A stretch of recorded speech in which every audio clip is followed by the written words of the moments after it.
बिल्कुल sir, accept करना पड़ा। खुद एनटीए ने सर्वे करवाया है और वहाँ पर ऐसे कई सेंटर मिले जहाँ पर कैमरा नहीं लगे हुए थे। अपना स्टूडेंट अपना कीमती समय निकाल के पढ़ाई कर रहा है, एग्ज़ाम दे रहा है, उसके बाद रिजल्ट आता है कि पेपर कैंसिल हो गया, पेपर पोस्टपोन्ड हो गया। लगातार देश भर में जो पेपर लीक के मामलों को लेकर आज एनएसयूआई ने दिल्ली के जंतर मंतर पर एक संसद घेराव रखा है, जिसको लेकर एनएसयूआई के देश भर के जो प्रदेश अध्यक्ष हैं वो यहाँ पे मौजूद हैं और यहाँ पे तमाम जो छात्र हैं वो भी मौजूद हैं। आज ये संसद घेराव रखा है, क्या कुछ मांग करती है एनएसयूआई? देखिए, एनएसयूआई लगातार जब से नीट का ये पेपर लीक का मामला उठा है तब से एनएसयूआई लगातार सड़कों पे लड़ाई छात्रों के लिए लड़ रही है। आप देखिए किस तरह से इन्होंने नीट के पेपर में जो खुलासे हुए हैं, बिहार से, गुजरात से और हरियाणा के 7 स्टूडेंट जो 720 में से एक ही सेंटर से 720 नंबर 67 ऐतिहासिक रूप से पहली बार हुआ है कि 67 बच्चों के 720 नंबर आए। तो एक शेर है कि वो बर्बाद गुलिस्ता करने को बस एक ही उल्लू काफ़ी था, हर शाख पे उल्लू बैठा है, अंजाम गुलिस्ता क्या होगा। तो ये हाल बीजेपी सरकार का हो चुका है और छात्रों के हक अधिकारों की लड़ाई लड़ने के लिए एनएसयूआई पूरी ताकत से सड़क से लेकर संसद तक लड़ाई लड़ने जा रही है। हम छात्रों के साथ जो ये अन्याय हुआ है उसको बर्दाश्त नहीं करेंगे और जिस तरह से जो ये खुलासे हुए हैं, बड़े बड़े अधिकारी, बड़े बड़े नेता और इसमें जो संलिप्त हैं उन सब के खिलाफ मैं तो ये कहता हूँ कि इनके खिलाफ यूएपीए लगना चाहिए, एनएसए एक्ट लगना चाहिए और इनके घरों पर बुलडोजर चलना चाहिए, क्योंकि इन्होंने देश की सुरक्षा के साथ खिलवाड़ किया।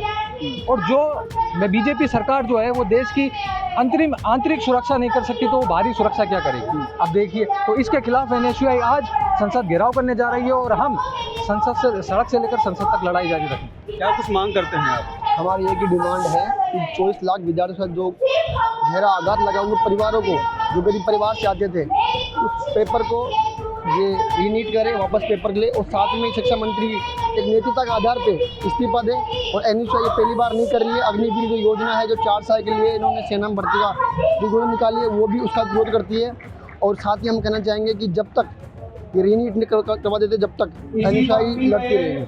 ऐसा कहा जा रहा है कि जो इस एग्जाम को री एग्जाम करवाया जाएगा, सुप्रीम कोर्ट ने बोल दिया। इसके अलावा जो धर्मेंद्र प्रधान है, लेकिन वो इस चीज़ को एक्सेप्ट नहीं कर रहे कि इसमें कोई धांधली हुई है। बिल्कुल सर, एक्सेप्ट करना पड़ा। खुद एनटीए ने सर्वे करवाया है और वहाँ पर ऐसे कई सेंटर मिले जहाँ पर कैमरा नहीं लगे हुए थे। ऐसे कई सेंटर मिले हैं जहाँ पे एक ही कमरे के 7 विद्यार्थी टॉप किए हैं, पूरे में से पूरे नंबर आए हैं। ये खुद उन्होंने माना है और जब नहीं मानते उन्होंने अपने वहाँ के जो उनके डीजे थे उनको हटा दिया उन्होंने। और जो बाकी पेपर थे, मेडिकल नीट पीजी की बात करते हैं, उन पेपर को पोस्टपोन कर दिया। सीआईएसआर नेट के पेपर को उन्होंने पोस्टपोन कर दिया और जो नेट पेपर था उसको उन्होंने रद्द कर दिया। अगर गफलत नहीं होती तो ऐसा होता ही नहीं। जो एनटीए के डीजी को चेंज कर दिया गया है, क्या लगता है निष्पक्ष जांच हो पाएगी? निष्पक्ष जांच होनी चाहिए। ये गालामेली कर रहे हैं, सारा प्रशासन सरकार मिलके कर रहा है। इसलिए आज हम जो संसद में सांसदों का जो ग्रहण है उस दिन ही हमने ये संसद घेराव का ऐलान किया है कि संसद तक हमारी बात पहुंचे और इस चीज़ पर कार्रवाई हो चुकी है। जो लाखों स्टूडेंट को भविष्य के खिलाफ में सरकार जो युवाओं के खिलाफ में धांधली कर रही है उसके खिलाफ कार्रवाई हो चुकी है, न्याय हो सके। हर साल ऐसा कहीं ना कहीं मामला सामने आता है कि पेपर लीक के मामले के। एनएसयूआई आज ये संसद घेराव वाला ये कार्यक्रम रखा है कि अगर यहाँ से कुछ निष्कर्ष नहीं निकलता तो क्या कुछ आगे का आपको कदम लेने वाला है? बिल्कुल आगे का जो मुद्दा उठाएंगे और सड़क से लेकर संसद तक लड़ाई लड़ने का काम भी करेंगे। देखिए, जैसा कि नीट के पेपर ये लीक हुआ, उसी तरह मैं खुद एनटीए का नेट का एग्ज़ाम देने गया था बिहार में, पटना में। मेरा 113 क्वेश्चन सही था और जब मैं घर वापस आया तो वो पेपर रद्द कर दिया जाता। तो मेरा जाना आना एक तरीके से व्यर्थ ही गया। इसी तरह के जितने भी छात्र हैं एक परेशानी भुगत रहे हैं। ऐसे बहुत से हमें, ये भी हमारे मित्र है, ये भी इनका भी इन्होंने भी एग्ज़ाम दिया था, इनका भी पेपर रद्द हुआ है। तो ऐसे आप जहाँ तक देखेंगे इसमें से अधिकतर ये एस्पिरेंट ही आपको मिलेगा। ठीक है, आपने भी एग्जाम दिया था? हाँ, मैंने भी एग्ज़ाम दिया था, नेट का एग्ज़ाम दिया। तो अब ऐसा कहा जाता है कि जब एक बच्चा एग्जाम की तैयारी करता है तो साथ साथ उसके पेरेंट्स भी करते हैं, तो कितना मुश्किल लगता है, क्योंकि इतनी मेहनत के बाद फिर एग्जाम री एग्जाम में बदल जाता है और फिर जो मेहनत होती है वो कहीं ना कहीं खराब हो जाती है पूरी। देखिए, जिस तरीके से मैं सबसे पहले तो बताना चाहूँ कि जिस तरीके से जब से ये सरकार आई है 2014 से, अगर देखा जाए इंडिया टुडे का एक आंकड़ा आया है उसमें जो पिछले 7 साल में 70 से ज़्यादा पेपर लीक हुए हैं। ऐसा नहीं है कि छोटे मोटे स्कूल का पेपर लीक हुआ है। यूपी पीसीएस से लेकर उत्तराखंड पीसीएस से लेकर जम्मू कश्मीर के जितने भी रिक्रूटमेंट एग्जाम थे और इस देश के बड़े बड़े एग्जाम जितने उनमें उन सब के पेपर लीक हुए हैं। ये पेपर लीक हो नहीं रहे हैं, ये पेपर लीक करवाए जा रहे हैं। ये सरकार इस देश के जो कोचिंग माफिया है और बड़े बड़े लोगों के साथ मिल के घोटाला कर रही है और किस तरीके से यहाँ का पैसा लूट कर सीधा का गुजरात में डाला जा रहा है। गुजरात में बहुत सारे लिंक सामने आए हैं नीट के पेपर के, जो अभी जो नीट के पेपर का जो आया है सामने, इसमें ये पता चला है कि गुजरात के बहुत सारे लोगों के लिंक हैं इसके साथ, इसका पेपर लीक करवाने में। तो